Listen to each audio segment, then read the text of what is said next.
Hi అండి. అందరూ ఎలా ఉన్నారు? బాగున్నారా? ఈరోజైతే మీకు మా ఊరి అందాలను చూపించబోతున్నాను. మా ఊర్లో ఉన్న కొన్ని ప్రత్యేకమైన పంటలు, దేవుళ్ళ గురించి కూడా చెప్తాను. ఈ వీడియో స్కిప్ చేయకుండా ఎండ్ వరకు చూడండి. నచ్చితే ఒక లైక్ చేయండి. హాయ్ అండి. మా ఊరు గుండ్లపల్లి. ఇది ఎక్కడుందనుకుంటున్నారా? మదనపల్లి నుంచి 30 కిలోమీటర్స్, బి కొత్తకోట మండలం, గట్టు గ్రామం. ఇదైతే మా విలేజ్. మా ఊరి అందాలను మీకు చూపిస్తాను, చూసేయండి. మా ఊరిలో కొన్ని ప్రత్యేకమైన పంటలు పండిస్తారని చెప్పాను కదా, వాటిలో మొదటిది ఆకుతోట. ఈ ఆకుతోటకున్న ప్రత్యేకత ఏంటనేది కూడా మీకు చెప్తాను. ఈ ఆకుతోట అనేది ఇక్కడే ఎక్కువగా పండిస్తూ ఉంటారు. అంతేకాకుండా మనము ఈ ఆకులు, తమలపాకు అనేది మనం ప్రతి శుభకార్యాలలో వాడతాము. అంతేకాకుండా మన ఆరోగ్యానికి కూడా వీటిని యూజ్ చేస్తాం కదా. ఇవి ఇప్పుడిప్పుడే స్టార్ట్ అవుతున్నాయి. ఆకుతోట అనేది కార్తీక మాసంలో స్టార్ట్ చేస్తారు. అప్పుడనేది ఇవి ఎక్కువగా బతుకుతాయి నాటినప్పుడు. ఇది టమోటా తోట. ఇక్కడ టమోటా తోట అనేది కూడా ఎక్కువగా పండిస్తారు పంట. ఈ ఆకుతోటకున్న ప్రత్యేకత ఏంటంటే, ఈ ఆకు అనేది చాలా పెద్దగా ఉంటాయి. వీటిని కారపాకు అంటారు. ఇవి 4 ఆకులు కలిపితే వీటిలో మనం అన్నం కూడా తినేయచ్చు, అంత పెద్దగా ఉంటాయి ఇవి. ఈ ఆకున్న స్పెషల్, ఈ ఆకుతోటకున్న ప్రత్యేకత ఇదే. ఇది వరి పంట. వరి పంట గురించి నాకు తెలిసినంత వరకు కొంచెం అనేది మీకు చెప్తాను.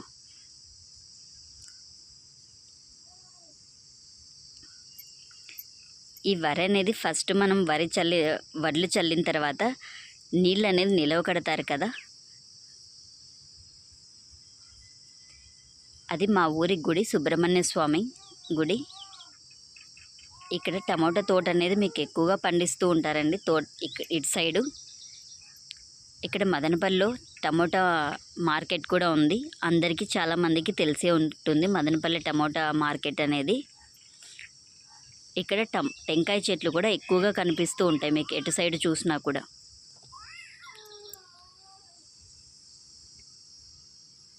టమోటా నార అనేది ఏ విధంగా స్టార్ట్ చేస్తారనేది కూడా చూపిస్తాను మీకు. ఫస్ట్ ఈ విధంగా అయితే మీకు కయ్య దున్నిన తర్వాత పొలం అనేది ఈ విధంగా కవర్లు అనేది ఈ విధంగా పరుస్తారు. పరిచిన తర్వాత మీకు టమోటా నార అనేది తెచ్చి వీటిలో నాటుతారు ఈ విధంగా.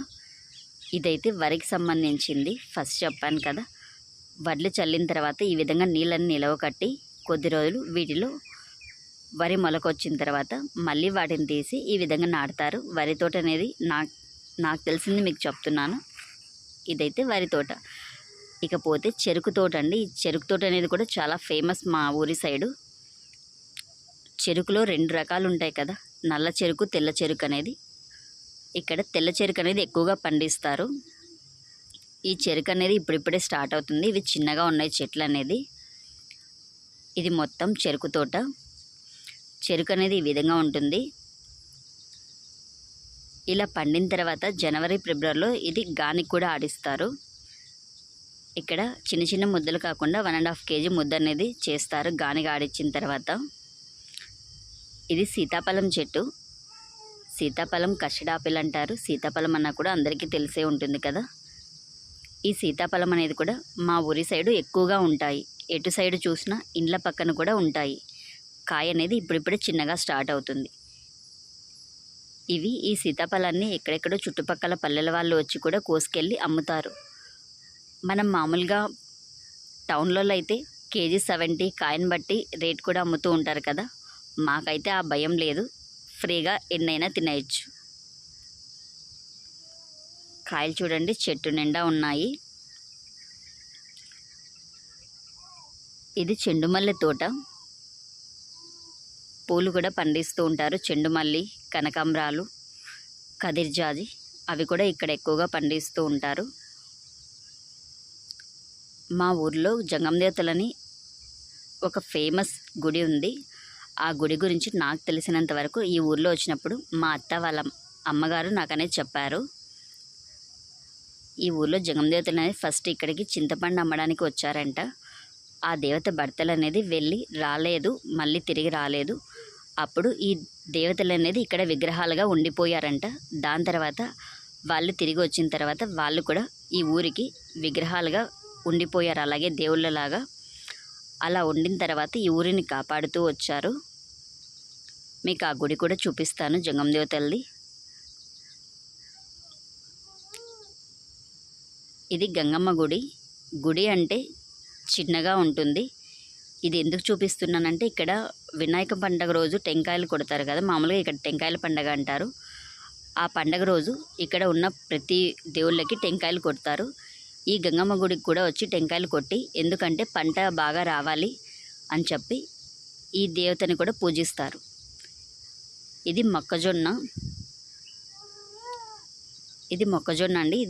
ఈ పంటను అనేది ఎక్కువగా ఆవులకి మేతలాగా యూజ్ చేస్తారు. స్వీట్ కార్న్ అంటారు కదా. ఇవన్నీ ఇప్పుడిప్పుడే స్టార్ట్ అవుతున్న చిన్న చిన్న చెట్లు ఇవి. మొక్కజొన్న కంకులు కూడా చాలా బాగా ఇష్టంగా తినే వాళ్ళు ఉంటారు కదా. ఇది చిన్న చెట్టు.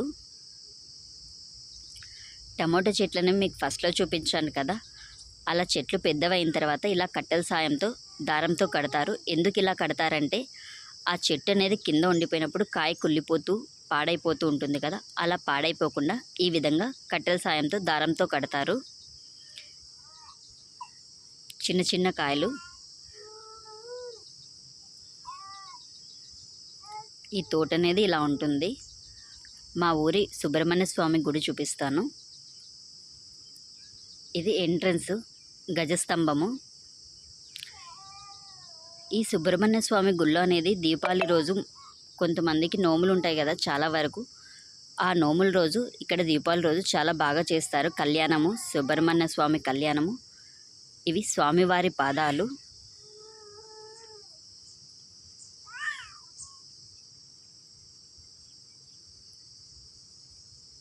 ఇది లోపల సుబ్రహ్మణ్య స్వామి విగ్రహాలు. పక్కన దేవతలు కూడా ఉన్నారు. విఘ్నేశ్వరుడు కూడా ఉన్నారు ఇక్కడ. ఇక్కడ ఆ రోజు అనేది చాలా వైభవంగా జరుగుతుంది. కళ్యాణము, అన్నదానము. ఇక్కడికే వచ్చి అందరూ నోములు నోముకుంటారు. మేము కూడా నోముకుంటాము. మీకు రాసుల్లో ఉన్నాయా, ఎంచుతారా అనేది కామెంట్ చేయండి. నోములు మీరు ఎలా చేస్తారనేది. దేవుళ్ళు సుబ్రహ్మణ్య స్వామి, దేవతలు. ఇక్కడ ఒక చెట్టు అనేది ఉంది. ఆ చెట్టు ఒక ప్రత్యేకత ఉంది, అది కూడా చెప్తాను చూడండి. ఆ చెట్టు అనేది ఇదే. మనం ఏ దేవుడికైనా పూలు అనేది కోసి పెడతాం కదా, ఈ చెట్టుకి పూలు అనేది కొయ్యకూడదు. కింద రాలిన పూలు మాత్రమే దేవుడికి పెట్టాలి. ఆ పూలు అనేది ఈ విధంగా ఉంటాయి. ఇది మీలో ఎంతమందికి తెలుసో కామెంట్ చేయండి. ఈ చెట్టు అయితే ఇలాగుంటుంది. చెరుకు అనేది జనవరి ఫిబ్రవరిలో గానిగాడిస్తారని, ఆ గానికి సంబంధించిన ఐటమ్స్ ఇది. వీటిలోనే బెల్లం అనేది చేస్తారు. ఇది శనగ తోట. ఇక్కడ శనక్కాయ పంట అనేది కూడా ఎక్కువగా వేస్తారు. ఇది మా ఊరి చుట్టుపక్కల మొత్తం అంతా. ఇది మా ఊరి కాలువ అండి, చాలా పెద్ద కాలువ. ఈ కాలువ దాటుకొని ఆ జంగం దేవతల దగ్గరికి వెళ్ళాలి. ఆ దేవతలను కూడా చూపిస్తాను. అక్కడ మీకు కొండ కనిపిస్తుంది కదా, అది హాస్లేల్స్ కొండ. హాస్లేల్స్ అనేది చాలామంది విజిట్ చేసే ఉంటారు. జంగం దేవతలని చెప్పాను కదా, ఇదే. ఈ గుడి ఇలా ఎందుకుందంటే ఇక్కడ ఆ దేవతలని విగ్రహాలుగా వెలిసినప్పుడు ఫస్ట్ ఇలా ఉండింది. ఇవి తీయకూడదంట. తీస్తే ఎన్నిసార్లు తీసినా కూడా మళ్ళీ అలాగే ఉండిపోతాయంట. ఇలా తీయడానికి ట్రై చేసినప్పుడు ఏదో ఒకటి జరుగుతూ ఉంటుంది. అందుకని చెప్పి ఇలాగే చిన్న చిన్న బండలు ఉండిచ్చేశారు. దాని తర్వాత ఇలా చుట్టూ కట్టారు. ఇక్కడ కార్తీక మాసంలో చాలా బాగా జరుగుతుంది. అన్నసంతర్పణ చేస్తారు. ఎక్కడెక్కడి నుంచో కూడా వస్తారు. వీళ్ళే జంగం దేవతలు. ఈ దేవతలకున్న ప్రత్యేకత ఏంటంటే ఈ ఊరిని కాపాడుతారు. ఈ దేవతలకని ఎంతో ఎన్నో మహిమలు, శక్తులు ఉన్నాయి. ఈ ఊరిని కాపాడుతున్న జంగమ దేవతలు వీళ్ళే. ఈ గంగమ్మ విగ్రహం అనేది కొంచెం బయట ఉన్నింది. ఇప్పుడు చుట్టూ అంతా కట్టిన తర్వాత ఇలా లోపల పెట్టారు. ఈ దేవతలకున్న మహిమలు, శక్తులు ఇవి.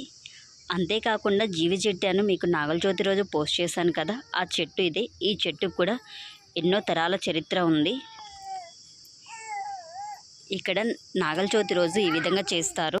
నాగల చవితి రోజు అయితే ఈ విధంగా చేస్తారు. ఇంట్లో ఎంతమంది అయితే ఉంటారో అంతమంది చిన్న చిన్న విగ్రహాలు మట్టితో చేసి బొట్లు పెట్టి పూజించిన తర్వాత తనిపోస్తారు. ఈ విధంగా అయితే ఈ విధంగా తని పోసిన తర్వాత ఈ విధంగా అంతా పూజించిన తర్వాత ఈ జీవి చెట్టుకి ఇంట్లో ఎంతమంది అయితే ఉంటారో అన్ని చుట్లు దారాలు చుట్టి మొక్కుతారు. ఈ ఊరికి ఈ జీవి చెట్టుకున్న చరిత్ర ప్రత్యేకత ఇది మా ఊరు మొత్తము. మా ఇండ్లు కూడా చూపిస్తాను. ఈ ఊర్లో ఒక్కొక్క గుడికి ఒక్కొక్క కథ అనేది ఉంది, అంతేకాకుండా ప్రత్యేకత కూడా ఉంది. ఇది మా ఇంట్లో ఉన్న చెట్లు, ఇవన్నీ దేవుళ్ళ పూజలకి యూజ్ చేసే పూలు.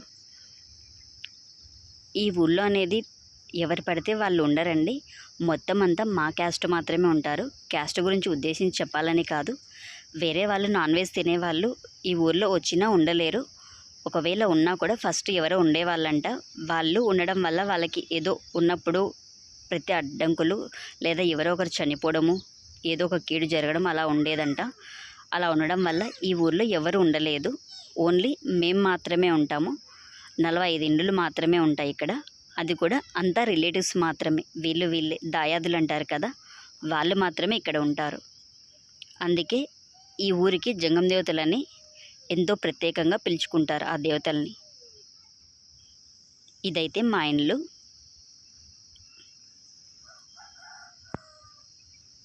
మా ఇంట్లో ఉన్న పూజ గది.